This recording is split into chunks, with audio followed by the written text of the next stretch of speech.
And joining me now from his home in Edgware is Rabbi Leivi Sudak, Lubavitch of Edgware. Welcome to the CJN Daily. Good morning, Canada. Good morning, Jewish Canada. Good morning. Good morning, daily Jewish Canada. Well, we don't know what time our listeners actually listen. It's a podcast, they download it, but I know lots of people, including my mother, listens right when it drops at 4 or 5 a.m. So there you go. So we're recording this podcast interview as we prepare, the world prepares to mark the 20th anniversary of 9/11, in which you played a significant role. But before we do that, I would like to step back a little bit and just ask you about your family's ties to Canada, because you do have a very important Toronto connection, if I'm not mistaken. Yes, my uncle is the head of the Beth Din in Toronto. He lives in Thornhill, but he serves on the Beth Din of Toronto. His name is Rabbi David Shochet. He's also the Rav of the Lubavitch community, particularly the synagogue in Vaughan, Chabad Gate, and East Snow.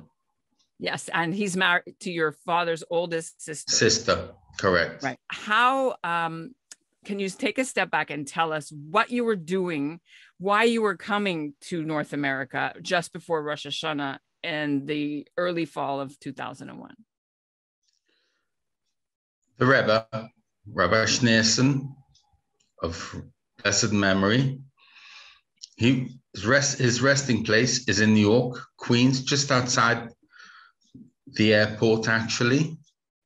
And I try each year to get to his resting place to submit my supplications to God at the Ohel. That's the name that we refer to the building that stands around his resting place. And I come there to pray for myself, for my family, for my community, for people whom I know. I stand there for a few hours, offer my supplications, asking for a good and sweet year for each and every one. And then I come back to London. The whole story of what happened to you has been well documented. You speak often, or you have spoken, you have spoken about it when over the years. So I won't make you tell the whole story. Also, we have a short podcast, so I will summarize it. But I did want to ask you about, you said that the reason you want this message to be shared was because of the incredible outpouring of generosity and just goodness that you experienced unexpectedly from the people that you encountered in your journey there. So is there one particular person or couple that you really want to highlight what they did that is so out of the ordinary we should hear about it? Yes, but I regard this story as sacred, because as the whole world was plunged into intense darkness by what had been done by these perpetrators, these terrorists, and everybody was reeling in shock and horror at the enormity of this perversion. One community of people, of 9,000 people, was totally preoccupied with looking after what they called the guests, the visitors, the 7,000 people of the 39 planes that were landed at Gander. There were other communities in Canada also that embraced people. My brother-in-law, he was landed at St. John's Airport. And throughout Canada absorbed, I think it was 140 something planes that landed in Canada that morning. However, I was, by God's hand, sent to Gander. And I was looking for the reason. Why have I been sent here? And as I'm sitting in my seat on the airplane, after realizing that we're in Gander for a little while, no knowledge of how long that little while would be, I reflected back at myself and I said, had I taken the earlier flight into New York, I would have already landed before the Twin Towers were hit. So I would not be stranded here. And therefore there must be a reason why I am here. There is, of course, the very beautiful encounter that I had with Ed Brake, Holocaust survivor, through no fault of his own, was expelled from his home country at the age of 8 or thereabout, together with his brother. His parents had paid a fortune to an English couple to adopt them. This English couple did their best to make sure that these two boys forgot about their ancestry, their homeland. I met Ed Brake. But I think that the greatest part of my visit there was the sheer kindness of the lady called Ethna. Then she was called Ethna Smith. Today she's known as Ethna Daily. She was then married to Carl Smith, who was a corporal for the RCMP at Gander Airport. And these two people, realizing that there was a plane in Corner Brook that would get us off the island on Monday morning to Halifax, Nova Scotia, where there is a shul where we could pray for Rosh Hashanah, instead of making our own minyan, so to say, at the Lion's Den, which was being offered to us in the town of Gander by the Lions organization. They chose to drive us 500 kilometers through the night so that we could stop off at a motel near the airport, catch the plane early morning, and get to Halifax. Ultimately, from Halifax, we got to Newark Airport. Bela and Esther, that's the other two Jewish women. Bela is the mother, Esther the daughter, managed to be reunited with their family for Rosh Hashanah. I had a car waiting for me at Newark Airport, which took 3 hours to get to my in-laws' home.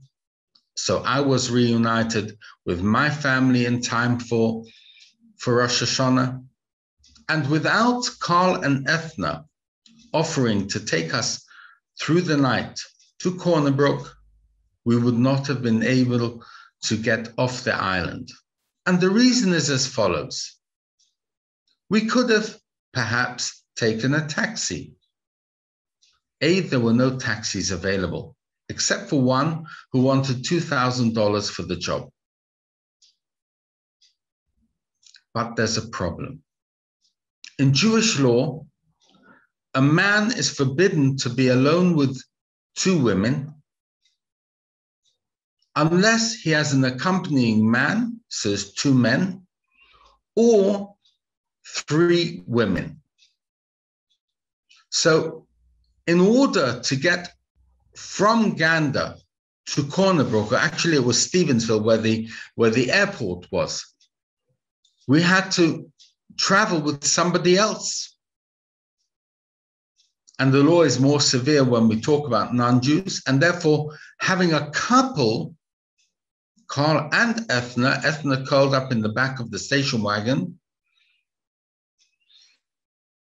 we were not in breach of the law of Yichud. The same would have applied had there been a rental car available for us to rent.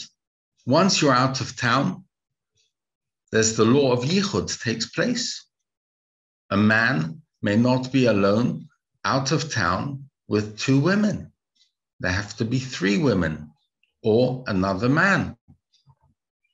So without the generosity of Carl and Ethna, we could not have gotten off the island in time for Rosh Hashanah. And making that journey was an amazing offering from Carl and Ethna. Now, just a little bit to describe about Ethna. Throughout the time that we were hosted at the Lakewood Academy in Glenwood, Ethna was sitting almost 24 hours a day, definitely 18 hours a day at the front desk. She was the one that was marshalling everything that was going on in the school. It was she who arranged with her husband, Carl, to get us the kosher food out of the freezers at Gander Airport. It was she who arranged for us to have a separate kitchen, a kitchenette area in the staff room where I could make a kosher kitchen. You are in touch with her. Who else, if any, are you in touch with maybe the Canadians who produced the play and wrote it? Could you tell us who you still are in touch with? I've met with a couple that, I don't know if they're a married couple, but it's a man and a woman who originally produced the play. They did this musical as their thesis for their degree in university. And that was the core of this musical from which Come From Away was built. So when Come From Away came to London, I met them at Canada House. I have been in touch with Ed's grandson. He was very surprised by much of what he had learned through the play and then from me about his grandfather. He was aware about his grandfather's extended big toe, but he didn't know the story behind it.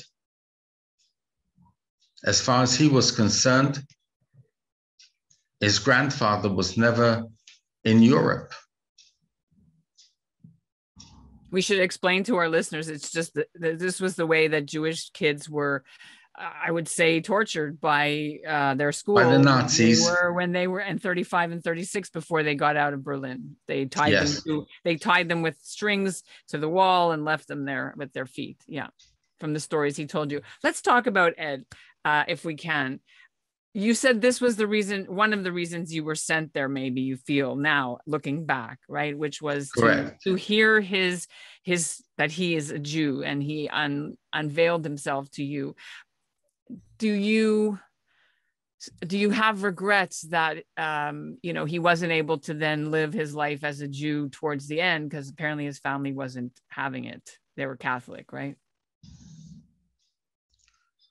Well, I don't have regrets because it wasn't possible to even think about moving an elderly man away from his hometown.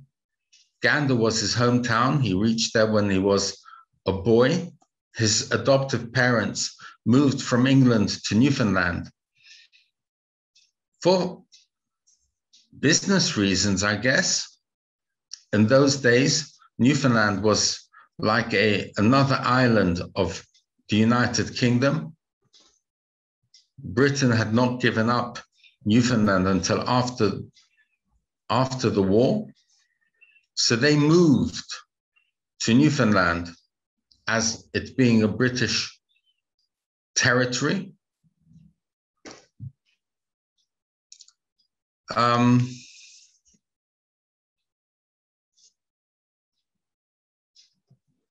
This was his place.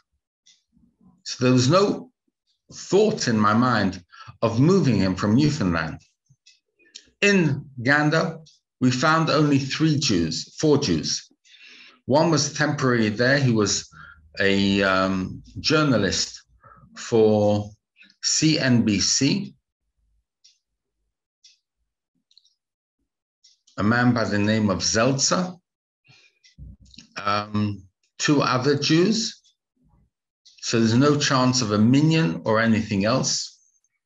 We weren't connected with the town of St. John's, where I believe today there is a small Jewish community. There is now a Chabad representative in St. John. You actually supported the mikveh project to help them build one. I saw that. Correct. Yeah.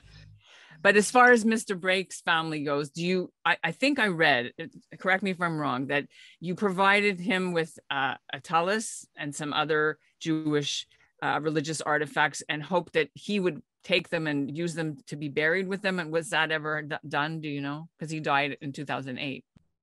I sent him with Carl and Ethna. Carl and Ethna came to London.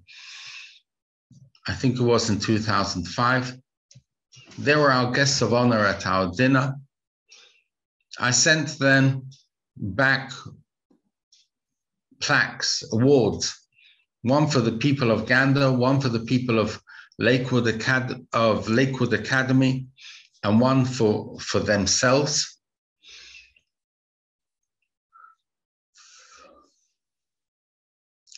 And I sent with them also a couple, a tallis, and a siddur for Ed. Ed made a party when he received his Jewish gifts. So Ed was very proud to have his Jewish gifts. Ed, when he passed away, asked that these gifts be buried with him in his coffin. And that, I know, was carried out. I guess that is the best one could get at having Ed having a simile of a Jewish burial, because he's in a regular cemetery. Did you ever see the play yourself? Myself, I didn't see the musical. I was invited to see it. I explained that I can't see it because there are ladies singing, and a Jewish man is prohibited from listening to a lady singing. They gave me 3 tickets, one for my wife, one for my mother, and one for my daughter, one of my daughters. And towards the end of the musical, when there is no longer any singing, there is just music playing, they brought me into the auditorium and then brought me together with the other visitors that they could round up. They brought us onto the stage, and we stood there together with the members of the cast. And I remember being overwhelmed by the enthusiasm in the auditorium. Everybody was standing. Some people were standing on their chairs, clapping and dancing. The actors and actresses that were playing the music on the stage, it was exciting. There was lots of life and exuberance and dancing. But the play itself, I haven't seen, no. How has being portrayed in the play sit with you? Do you like how they've had you in there all these years? Or would you prefer to have, I don't know, Brad Pitt or somebody play? I'm kidding, but you know what I mean. No, I'm absolutely delighted with the way I'm portrayed in the play. I believe that the message is communicated very well. The choice of song in the play, in the musical, is correct. It's appropriate. We had people of all nationalities landed and stranded at Gander. Even at Lakewood Academy, it was a complete ingathering from all over the world, literally every type of nationality, including in the one room that we were supposed to be sleeping, which was the music room of the school. In one corner, there was a Hindu couple whom we later discovered they were on their way to New York for their honeymoon. And they just spent those 3 days that our flight was at Lakewood Academy. They spent the majority of those 3 days just huddled together in the corner of the music room. There were Arabs in full Arab dress. And there was an ingathering of coexistence of all peoples. And therefore the choice of song, Oseh Shalom Imramav, Hu Yaseh Shalom Aleinu, he who makes peace above, he will make peace upon us, is most appropriate. And perhaps the one thing, the most sacred of messages that comes across from this musical, from the stories that are told about 9/11 in Newfoundland, is this very essence of the harmony of many peoples, the blending of many peoples, and the way the Newfoundlanders just absorbed us.